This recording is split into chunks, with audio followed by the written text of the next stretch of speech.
LeBron James' son is an NBA athlete.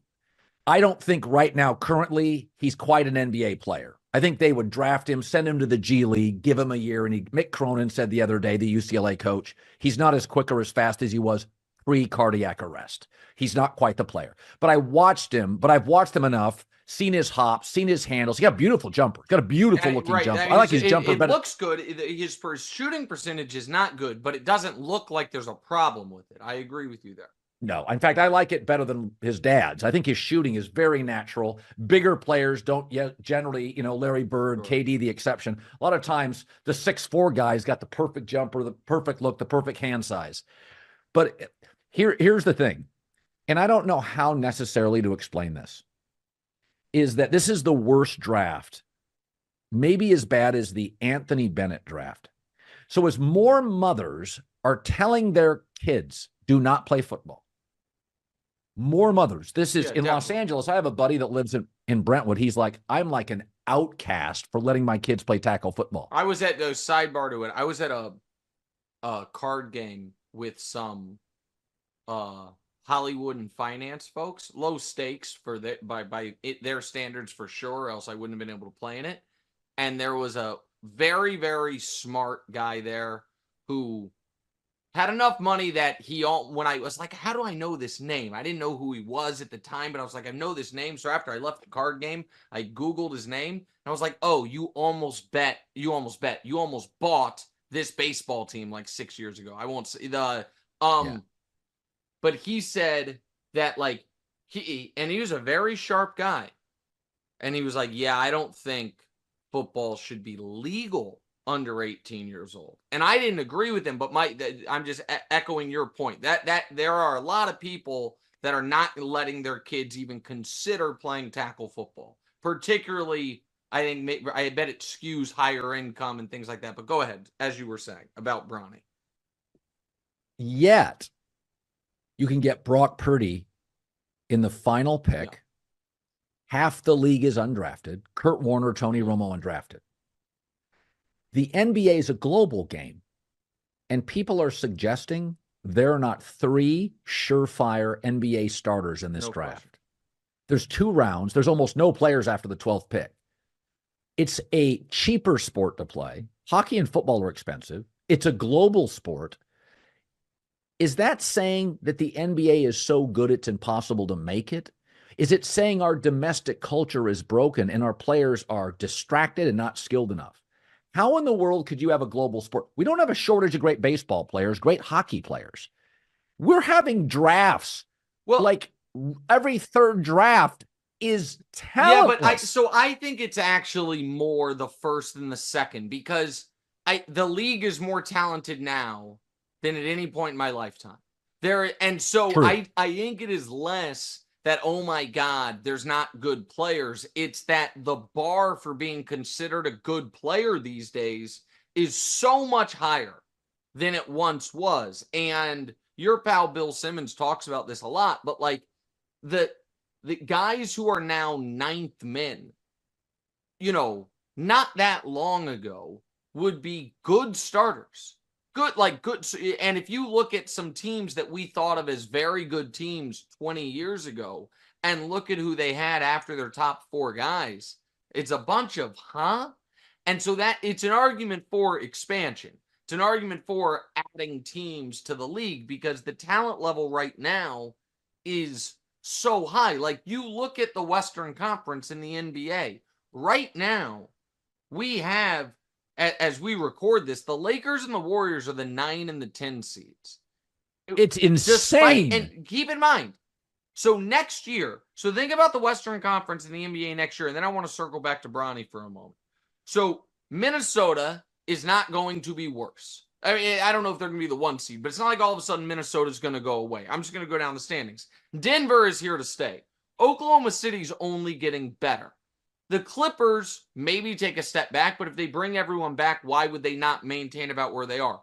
Dallas seems to have figured out the Luka Kyrie thing. They're even playing defense. Luka's a top 3 player in the league, hands down. They're fine. Phoenix, okay, so Phoenix could go backwards because of the age of their guys, but it's not like they're going to be a disaster. New Orleans is a young team. Sacramento is a young team. The Lakers, the Warriors. And then you have Memphis with Ja coming back. The Wemby is coming for everybody. And Houston was an exciting team. That's 13 teams. It's 15 teams in the conference. So there's just the teams are so talented and so loaded. I think that's about the draft. I want to defend the Bronny thing for a minute, if I could. Sure. So what if this is... Can everyone, even the biggest LeBron James critics, acknowledge the guy's all-time basketball IQ-wise? Can we at least acknowledge that the guy understands how the game is played and understands the NBA as well as anybody ever has? Okay. Yeah. For folks arguing, oh my gosh, LeBron's putting his finger on the scale. He shouldn't. Why would he do it? He's hurting his son in the long run. He's undercutting it. I don't know that this is the math LeBron is doing, but it's just an idea. What if LeBron's thought process is, on this current trajectory, in today's college basketball climate, my kid is not going to get the development and improvement that he needs over the next 3 years to one day be an NBA player. However, if I do put my finger on the scale and get a team to be at least somewhat invested in his development, then by the time I'm gone, he will be good enough to be a legitimate stand on his own 2 feet NBA player. And so not that dissimilar from how Seth Curry went undrafted and then bounced around the G League for 2 years, getting multiple chances, I happen to believe, in part because of who his brother is. And then through that development, now he's a legitimate, really good NBA player. Would that have happened if he didn't get those opportunities that I think he probably got because of who his brother was? No. Do I think that is fair? I don't know. Define fair. Is it absolutely what I think I would do if I were in LeBron's place? Am I like, of course. If I can help my kid achieve his dream and he might not be able to without my help, of course I'm going to. And folks whining about it, like people in the NBA sell second round picks for $2 million. These are not like the hottest commodities. Like, oh my God, you're going to waste a second round pick. Teams throw them in willy-nilly. Teams sell them. And so, yeah, I mean, listen, what's going to hurt Bronny is he's 6'2". And I know Mannix and Shams and other people have said he's an NBA level defender.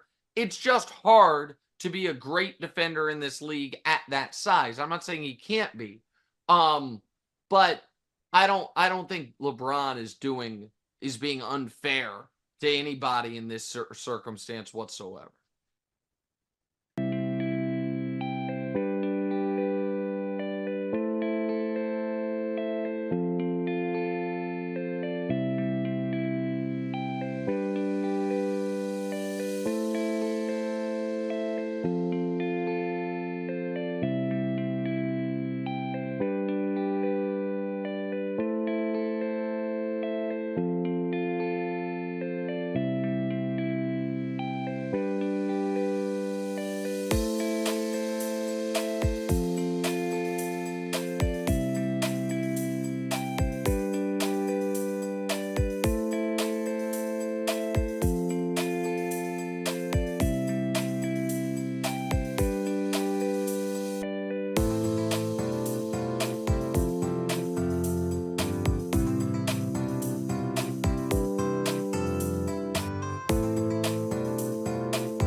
your precious love, the stars spell out.